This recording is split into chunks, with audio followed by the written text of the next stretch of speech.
ನಮಸ್ಕಾರ ಎಲ್ಲರಿಗೂ ರೂಪಾಗೌಡಸ್ ಕಿಚನ್ಗೆ ಎಲ್ಲರಿಗೂ ಸ್ವಾಗತ. ನಾನು ರೂಪಾಗೌಡ. ನೋಡಿ ಫ್ರೆಂಡ್ಸ್, ನಾನಿವತ್ತು ಗುಲಾಬ್ ಜಾಮೂನ್ನ ಅಂಗಡಿನಲ್ಲಿ ಸಿಗ್ತಕ್ಕಂಥ ಗುಲಾಬ್ ಜಾಮೂನ್ ಪೌಡರ್ನ ಬಳಸಿನೇ ಮಾಡ್ತಾ ಇರೋದು. ಸೊ ನೀವು ಯಾವುದೇ ಪೌಡರ್ನ ತೊಗೊಂಡ್ರು ಅದರಲ್ಲಿ ಸೂಚನೆ ಕೊಟ್ಟಿರ್ತಾರೆ ಹೇಗೆ ಮಾಡೋದು ಅಂತ. ಬಟ್ ಅದೇ ರೀತಿ ಮಾಡಿದ್ರೂ ಕೆಲವೊಂದು ಟೈಮು ಫೇಲ್ ಆಗೋ ಚಾನ್ಸಸ್ ಇರುತ್ತೆ. ಬಟ್ ಈ ರೀತಿಯಾದಂಥ ಒಂದು ಮೆಥಡಲ್ಲಿ ನೀವು ಗುಲಾಬ್ ಜಾಮೂನ್ನ ಮಾಡಿದ್ರೆ ಯಾವುದೇ ಕಾರಣಕ್ಕೂ ಫೇಲ್ ಆಗೋದಿಲ್ಲ. ಗುಲಾಬ್ ಜಾಮೂನ್ ಮದುವೆ ಒಂದು ಗಟ್ಟಿಯಾಗಿ ಇಟ್ಟು ಸಿಗ್ತಕ್ಕಂಥದ್ದು, ಬೇರೆ ಮೃದುವಾಗಿ ಆಗದೇ ಇರುವಂಥದ್ದು ಯಾವುದೇ ರೀತಿಯಾದಂಥ ಪ್ರಾಬ್ಲಮ್ ಇದ್ದರೆ ಈ ರೀತಿಯಾಗಿ ನೀವು ಒಂದ್ಸತಿ ಟ್ರೈ ಮಾಡಿ, ತುಂಬಾ ಚೆನ್ನಾಗಿರುತ್ತೆ ಫ್ರೆಂಡ್ಸ್. ಹೇಗಿದೆ ಚಿನ್ನು? ಸೂಪರ್ ಆಗಿದೆಯಾ? ಆ್ಯಕ್ಚುಲಿ ನನ್ನ ಮಗಳು ಸ್ವೀಟೇ ತಿನ್ನೋದಿಲ್ಲ, ಬಟ್ ಜಾಮೂನ್ ತಿನ್ನಲು ಅವಳಿಗೆ ತುಂಬ ಇಷ್ಟ ಆಗಿದೆ. ಸೊ ಈ ರೀತಿಯಾಗಿ ಒಂದು ಸರ್ತಿ ಟ್ರೈ ಮಾಡಿ ಫ್ರೆಂಡ್ಸ್. ಹಾಗೆ ನನ್ನ ಚಾನಲ್ಗಿನ್ನ ಸಬ್ಸ್ಕ್ರೈಬ್ ಆಗಿಲ್ಲ ಅಂದರೆ ದಯವಿಟ್ಟು ಸಬ್ಸ್ಕ್ರೈಬ್ ಮಾಡಿ, ಬೆಲ್ ಐಕಾನ್ ಸಹ ಕ್ಲಿಕ್ ಮಾಡ್ಕೊಳ್ಳಿ. ಬನ್ನಿ ಇದನ್ನು ಹೇಗೆ ಮಾಡೋದು ನೋಡೋಣ. ಮೊದಲಿಗೆ ನಾವಿಲ್ಲಿ ಪಾಕ ಮಾಡ್ಕೊಳ್ಬೇಕು. ಅದಕ್ಕಾಗಿ 3 ಗ್ಲಾಸ್ ಅಷ್ಟು ನೀರನ್ನು ಹಾಕ್ಕೊಳ್ತಾ ಇದ್ದೀನಿ. ಹತ್ತತ್ರ 750 ml ಅಷ್ಟು ನೀರನ್ನು ಹಾಕ್ಕೊಂಡಿದ್ದೀನಿ. ಅದಕ್ಕೆ 2 ಗ್ಲಾಸ್ ಅಷ್ಟು ಸಕ್ಕರೆನ ಹಾಕ್ಕೊಳ್ತಾ ಇದ್ದೀನಿ ಫ್ರೆಂಡ್ಸ್. ಸಕ್ಕರೆ ನೀವು ಇನ್ನೂ 1 ಗ್ಲಾಸ್ ಹಾಕ್ಕೊಳ್ಬೋದು. 3 ಗ್ಲಾಸ್ ನೀರಿಗೆ 3 ಗ್ಲಾಸ್ ಸಕ್ಕರೆ ಆ ರೀತಿಯಾಗಿ ಹಾಕ್ಕೊಳ್ಬೋದು. ಅದು ತುಂಬ ಸ್ವೀಟ್ ಆಗುತ್ತೆ. ಅದಕ್ಕೋಸ್ಕರ ನಾನು 1 ಲೋಟ ಸ್ಕಿಪ್ ಮಾಡಿ 3 ಗ್ಲಾಸ್ ನೀರಿಗೆ 2 ಗ್ಲಾಸ್ ಅಷ್ಟು ಸಕ್ಕರೆನ ಹಾಕ್ಕೊಂಡೆ. ಹಾಗೆ ಒಂದು ಸ್ವಲ್ಪ ಏಲಕ್ಕಿ ಪುಡಿ ಹಾಗೆ ಕೇಸರಿನ ಹಾಕ್ಕೊಂಡಿದ್ದೀನಿ ಫ್ರೆಂಡ್ಸ್. ಇವಾಗ ಇದನ್ನು ಸಕ್ಕರೆ ಕರಗೋದಕ್ಕೆ ಅಂತ ನಾನು ಸ್ಟವ್ ಮೇಲೆ ಇಟ್ಕೊಂಡಿದ್ದೀನಿ. ಸೊ ಅಷ್ಟರಲ್ಲಿ ನಾವೀಗ ಹಿಟ್ಟನ್ನು ರೆಡಿ ಮಾಡ್ಕೊಳ್ಳೋಣ. ನೋಡಿ, ನಾನಿಲ್ಲಿ MTR ಪೌಡರ್ನ ತೊಗೊಂಡಿದ್ದೀನಿ. ಅದು 175 ಗ್ರಾಮ್ ಇರ್ತಕ್ಕಂಥ ಪ್ಯಾಕು. ಸೊ ಅದನ್ನು ಒಂದು ಬೌಲ್ಗೆ ಹಾಕ್ಕೊಂಡಿದ್ದೀನಿ.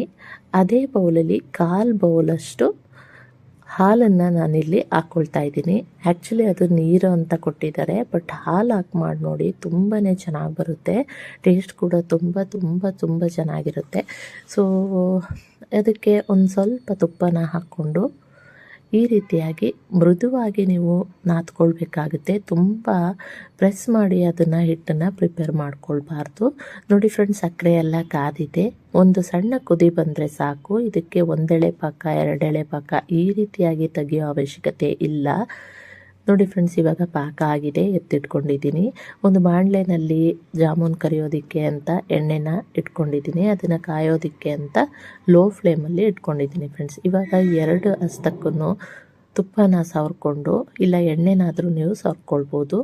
ಸಣ್ಣದಾದಂಥ ಉಂಡೆಗಳನ್ನ ಮಾಡ್ಕೊಳ್ತೀನಿ. ಈಗ ಮಾಡಬೇಕಾದ್ರೆ ತುಂಬ ದಪ್ಪ ಉಂಡೆ ಮಾಡಿದರೆ ಆಯಿಲ್ಗೆ ಹಾಕಿದಾಗಲೂ ಅದು ತುಂಬ ದೊಡ್ಡದಾಗುತ್ತೆ. ಸೊ ಅದಾದ ನಂತರ ನಾವು ಪಾಕದಲ್ಲಿ ಹಾಕಿದಾಗ ತುಂಬ ದಪ್ಪ ಆಗಿಬಿಡುತ್ತೆ. ಅದಕ್ಕೋಸ್ಕರ ಸಣ್ಣ ಉಂಡೆಗಳನ್ನೇ ನೀವು ಮಾಡಿಕೊಂಡ್ರೆ ಒಂದು ಮೀಡಿಯಮ್ ಸೈಜಲ್ಲಿ ಜಾಮೂನ್ ಆಗುತ್ತೆ, ತುಂಬ ಚೆನ್ನಾಗಿರುತ್ತೆ ಫ್ರೆಂಡ್ಸ್.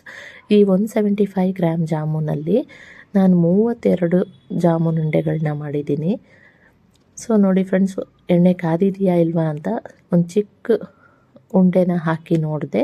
ಅದು ತಕ್ಷಣ ಮೇಲೆ ಬಂದರೆ ಎಣ್ಣೆ ಕಾದಿದೆ ಅಂತ. ಸೊ ಇವಾಗ ಎಲ್ಲ ಜಾಮೂನ್ಗಳನ್ನೂ ಇದಕ್ಕೆ ಹಾಕ್ಕೊಳ್ತಾ ಇದ್ದೀನಿ. ನಾನು ಸ್ವಲ್ಪನೇ ಆಯಿಲ್ ಇಟ್ಕೊಂಡು ಚಿಕ್ಕ ಬಾಣಲೆನಲ್ಲಿ ಕರಿತಾ ಇರೋದ್ರಿಂದ ಇನ್ನೊಂದು ಸ್ವಲ್ಪ ಜಾಮೂನ್ನ ಆಮೇಲೆ ಹಾಕ್ಕೊಳ್ತೀನಿ.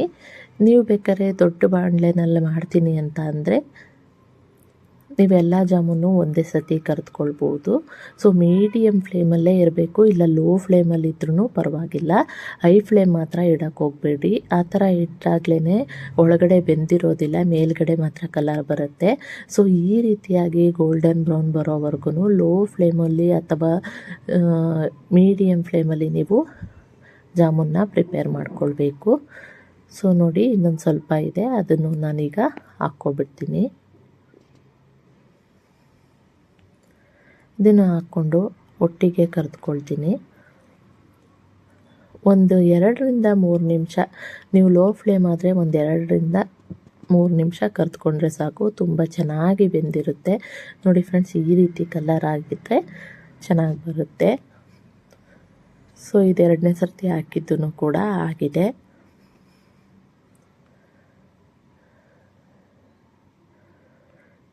ಸೊ ಇದನ್ನು 1 ನಿಮಿಷ ಬಿಟ್ಟರೆ ಸಾಕು, ಇಲ್ಲ ತಕ್ಷಣವೇ ಪಾಕದೊಳಗೆ ಹಾಕಿದ್ರೂ ಏನೂ ತೊಂದರೆ ಇಲ್ಲ. ಸೊ ಇವಾಗ 1 ನಿಮಿಷ ಆಗಿದೆ, ಇದು ತೆಗೆದು ಎಣ್ಣೆಯಿಂದ ತೆಗೆದು 1-2 ನಿಮಿಷ ಆದಮೇಲೆ ಪಾಕ ಬಿಸಿನೇ ಇರಬೇಕು. ತುಂಬ ತಣ್ಣಗಾಗಿರೋ ಪಾಕದೊಳಗೆ ಹಾಕಬೇಡಿ, ಬಿಸಿ ಇರ್ತಕ್ಕಂಥ ಪಾಕದಲ್ಲೇ ನೀವು ಹಾಕಬೇಕು. ಸೊ ಇವಾಗ ನಾನು ಇದಕ್ಕೆ ಹಾಕ್ತಾಯಿದ್ದೀನಿ. ಜಾಮೂನೆಲ್ಲ ಹಾಕಿ ಒಂದು ಸರ್ತಿ ಈ ರೀತಿಯಾಗಿ ತಿರುಗಿಸ್ಕೊಂಡು ಇದನ್ನು ಒಂದು 20-25 ನಿಮಿಷ ಕ್ಲೋಸ್ ಮಾಡಿ ಇಟ್ಬಿಡ್ತೀನಿ ಫ್ರೆಂಡ್ಸ್. ಈಗ ನೋಡಿ ಬಿಡುವಾಗಿ ಜಾಗ ಕಾಣಿಸ್ತಿದೆ, ಬಟ್ ನೆಕ್ಸ್ಟ್ ನೀವು ಓಪನ್ ಮಾಡೋಷ್ಟರಲ್ಲಿ ನೋಡಿ ಎಷ್ಟು ದಪ್ಪನೂ ಆಗಿದೆ, ಹಾಗೆ ತುಂಬ ಚೆನ್ನಾಗಿ ಪಾಕನ ಹೀರ್ಕೊಂಡಿರುತ್ತೆ. ತುಂಬ ಸಾಫ್ಟಾಗಿ ಬಂದಿದೆ ಫ್ರೆಂಡ್ಸ್. ಈ ರೀತಿಯಾಗಿ ಒಂದು ಸರ್ತಿ ಟ್ರೈ ಮಾಡಿ ನೋಡಿ. ಯಾವುದೇ ಕಾರಣಕ್ಕೂ ಜಾಮೂನ್ ಹಾಳಾಗೋದಿಲ್ಲ. ಆ ರೆಸಿಪಿ ತುಂಬ ಚೆನ್ನಾಗಿ ಬರುತ್ತೆ. ಈ ಒಂದು ವಿಡಿಯೋ ನಿಮ್ಗೆ ಇಷ್ಟ ಆಗಿದೆ ಅಂತ ನಾನು ಭಾವಿಸ್ತೀನಿ. ಸೊ ಈ ಒಂದು ವಿಡಿಯೋ ಇಷ್ಟ ಆಗಿದ್ರೆ ಪ್ಲೀಸ್ ಲೈಕ್ ಮಾಡಿ, ಶೇರ್ ಮಾಡಿ. ಹಾಗೆ ನನ್ನ ಚಾನಲ್ಗಿನ್ನ ಸಬ್ಸ್ಕ್ರೈಬ್ ಆಗಿಲ್ಲ ಅಂದರೆ ದಯವಿಟ್ಟು ಸಬ್ಸ್ಕ್ರೈಬ್ ಮಾಡ್ಕೊಳ್ಳಿ, ಬೆಲ್ ಐಕಾನ್ ಸಹ ಕ್ಲಿಕ್ ಮಾಡ್ಕೊಳ್ಳಿ ಫ್ರೆಂಡ್ಸ್. ನಾನು ನೆಕ್ಸ್ಟ್ ರೆಸಿಪಿಯೊಂದಿಗೆ ನಿಮ್ಮನ್ನ ಮೀಟ್ ಆಗ್ತೀನಿ. ಅಲ್ಲಿವರೆಗೂ take care and bye. Thank you.